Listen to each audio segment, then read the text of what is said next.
guys, I'm Samantha and this is Sophia. And I'm Paola and this is Ethan. And she is my older cousin. And we're just going to share our story on our labor and delivery. So yeah, stay tuned if you'd like to know.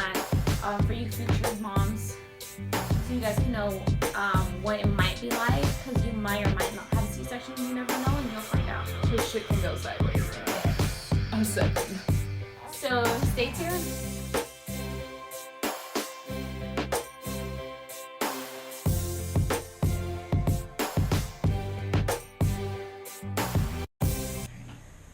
So mine was, just as crazy as hers, obviously, but my whole pregnancy was awesome.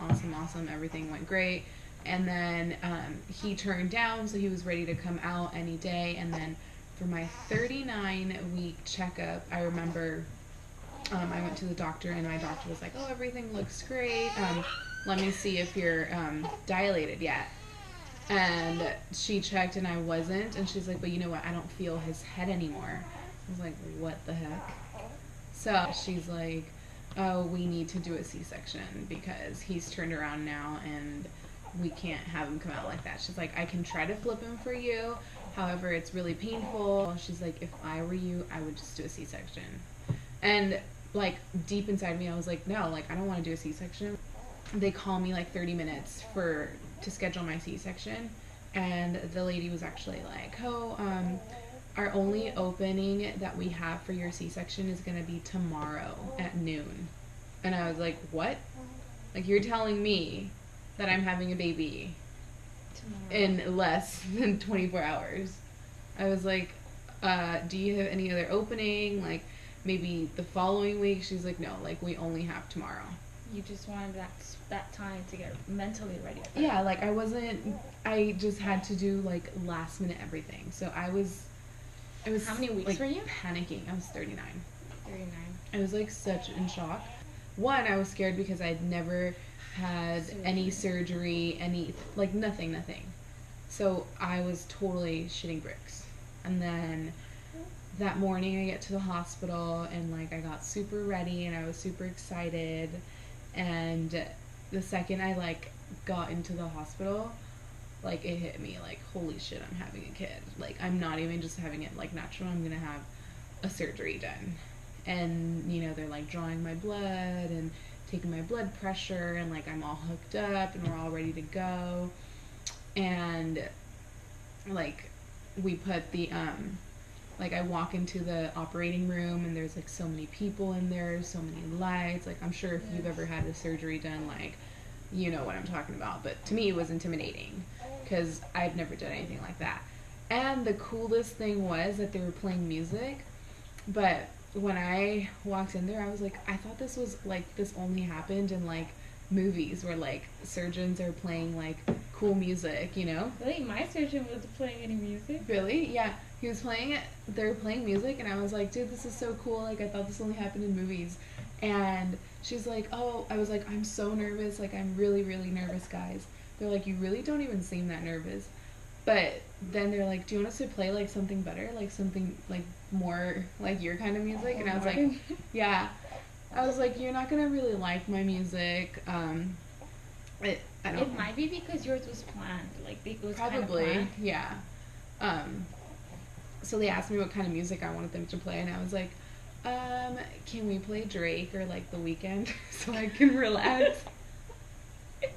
And they totally played Drake when and then like once I started hearing that music and they put the epidural on, like it just kind of like just all set in and relaxed. And then my boyfriend came in the room and it made me feel a lot better. So then they started doing the operation and he came out, but this whole time I'm like shaking while they're like doing the whole procedure. I was shaking, like I couldn't contain myself. And then he came out, and that's when I started like hearing him cry, and I was super excited, but I was still scared for my life. Like this whole time I'm like scared, like how's the operation going? Like, am I losing too much blood? Is my uterus okay? And that's when I started hearing my surgeon be like, or my doctor was like, oh, call this person in, give her more of this medication, like freaking out. And I was like, doctor, what's going on? And they're over here trying to show me my kid while my doctor's like yelling over for help. Wait, and they might not, because I didn't know this. They remind you that when you're having your C-section done, you are half asleep from here and down, but you're still awake. Yeah. So they're still hearing everything that's going on. Yeah, you're totally awake. So, I was like, doctor, what's going on? Like, I couldn't even concentrate on my baby because I was so scared for my life. It's very overwhelming. Mm-hmm. Like, everything was overwhelming. Like, I did not know what was going on. So she's like, you just have a very lazy uterus. Like, we need to give you more medication. Basically, from what I understood, is when you have the baby, your uterus obviously expands. And the second, like, he comes out, your uterus is supposed to go totally back down and, like, just scrunch down. So mine was not going back down. So they had to, like, I guess massage it or give me extra medication.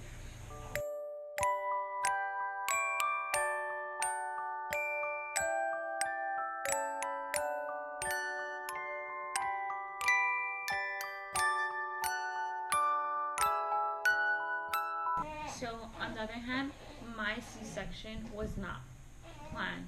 I was 37 weeks exactly. I got contractions, and let's just say me and Lab were not on the best terms. It was around 3, and I was just having a rough day, and I didn't know what contractions felt like, but I started feeling something abnormal. It felt like very strong. It didn't hurt. It didn't hurt at all, actually. It just didn't feel normal. So I'm sitting in my car 3 in the morning thinking about, like, should I call my mom? Should I call my sister? Someone who's already had a baby, who's had contractions. How does it feel like? So I start calling them, and they're not telling me anything. Like, they're just telling me, you just know. Were they not answering? Oh. You just know. Like, I'm like, I don't just know. If I didn't just knew, I wouldn't be asking you. So I'm kind of like panicking, like, what's going on? Should I go? What if I'm just wasting my time? I don't want to give anyone a false alarm. That's going to be embarrassing.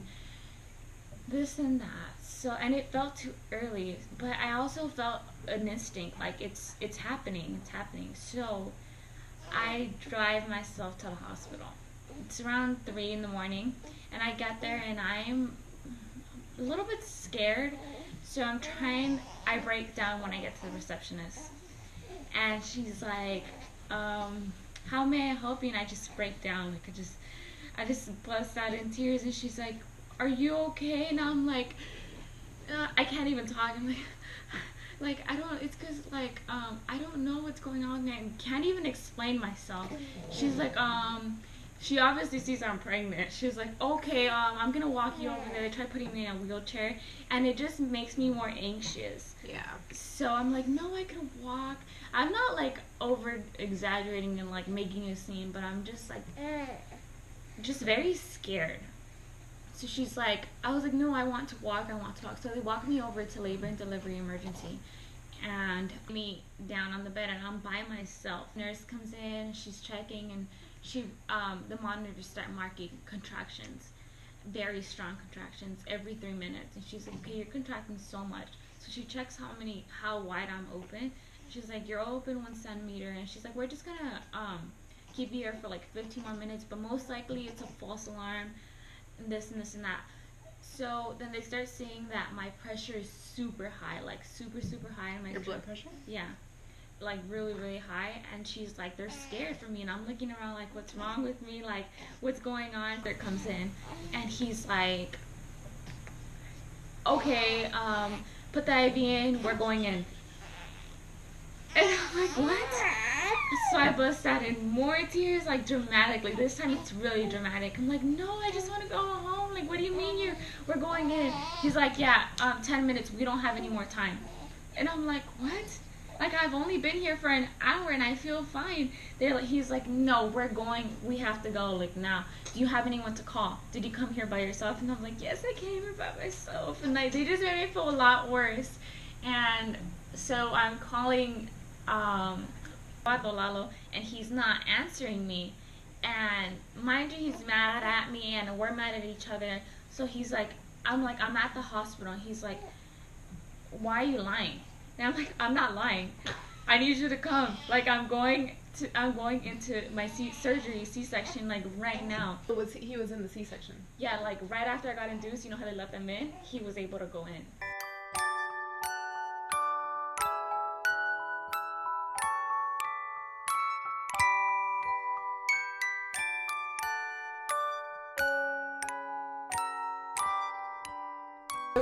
The C-section itself, it's not hard. Very bad.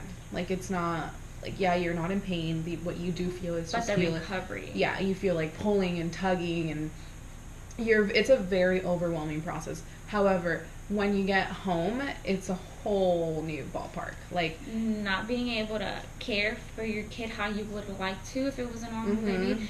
You can't get up. You can't do stuff for yourself. Nevertheless, for your kid.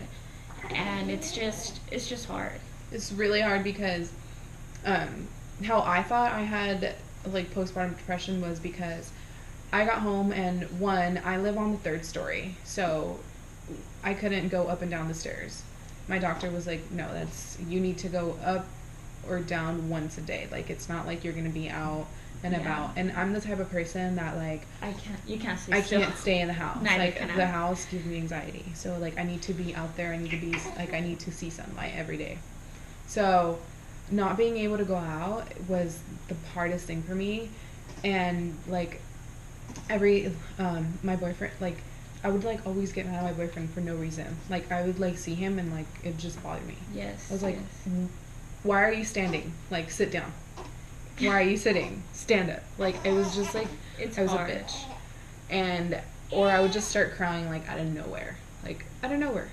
The worst time for me was, when sunlight was going down. Like, when I knew the day was, like, gonna be over already.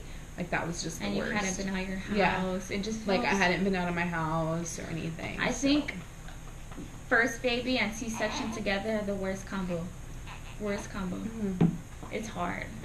I'd have to agree. I'll soon be starting my own YouTube channel on how to, like, on mom duties. Yeah, like, just stuff like that. I'm exclusively breastfeeding, so probably on, like, pumping tips, and then how to produce more milk, and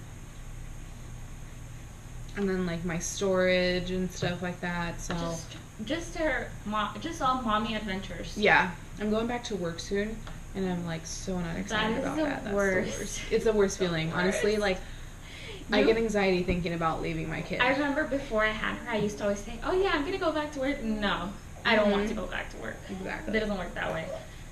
But yeah, thank you guys for watching. I will link her Twitter, her Instagram down below. Just follow, and if you have any questions, don't hesitate to ask.